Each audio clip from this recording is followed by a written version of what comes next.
एक छोटा सा बोर्ड रेडी की छत से लटक रहा था।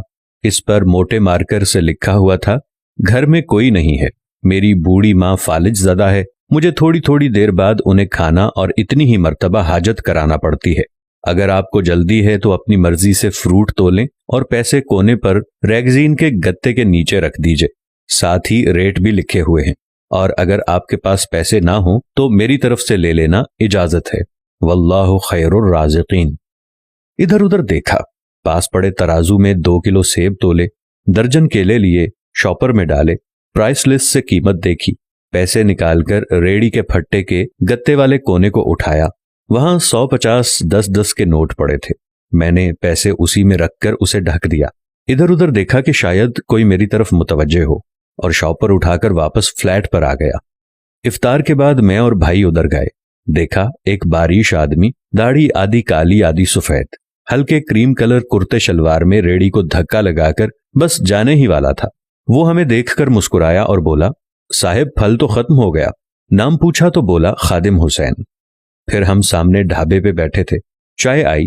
कहने लगा कि पिछले 3 साल से अम्मा बिस्तर पर है, कुछ नफसियाती सी भी हो गई है, और अब तो फालिज भी हो गया है। मेरा कोई बाल बच्चा नहीं, बीवी मर गई है, सिर्फ मैं हूं और मेरी अम्मा।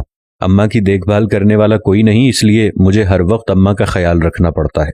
एक दिन मैंने अम्मा के पांव दबाते हुए बड़ी नरमी लजाजत से कहा, अम्मा तेरी तीमारदारी को तो बड़ा जी करता है, पर जेब में कुछ नहीं, तू मुझे कमरे से हिलने नहीं देती, कहती है तू जाता है तो जी घबराता है, तू ही बता मैं क्या करूं। अब क्या गैब से खाना उतरेगा? ना मैं बनी इसराइल का जना हूं, ना तू मूसा की मां है, क्या करूं? ये सुनकर अम्मा ने हांफते कांपते उठने की कोशिश की। मैंने तकिया ऊंचा करके उसको बिठाया, टेक लगवाई। उन्होंने झुर्रियों वाला चेहरा उठाया, अपने कमजोर हाथों का प्याला बनाया और न जाने रब्बुल आलमीन से क्या बात की। फिर बोली, तू रेडी वहीं छोड़ आया कर, तेरा रिज्क तुझे इसी कमरे में बैठकर मिलेगा। मैंने कहा, अम्मा क्या बात करती है, वहां छोड़ आऊंगा तो कोई चोर उचक्का सब कुछ ले जाएगा। आजकल कौन लिहाज करता है, बिना मालिक के कौन खरीदार आएगा। कहने लगी, तू फजर को रेडी फलों से भरकर छोड़ कर आजा, बस ज्यादा बकबक नहीं कर, शाम को खाली ले आया कर।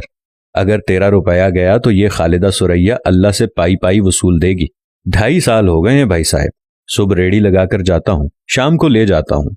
लोग पैसे रख जाते हैं, फल ले जाते हैं, धेला ऊपर नीचे नहीं होता, बल्कि कुछ तो ज्यादा रख जाते हैं। अक्सर तखमीना नफा लागत से 300-400 रुपए ऊपर ही जा निकलता है। कभी कोई अम्मा के लिए फूल रख जाता है, कभी कोई और चीज।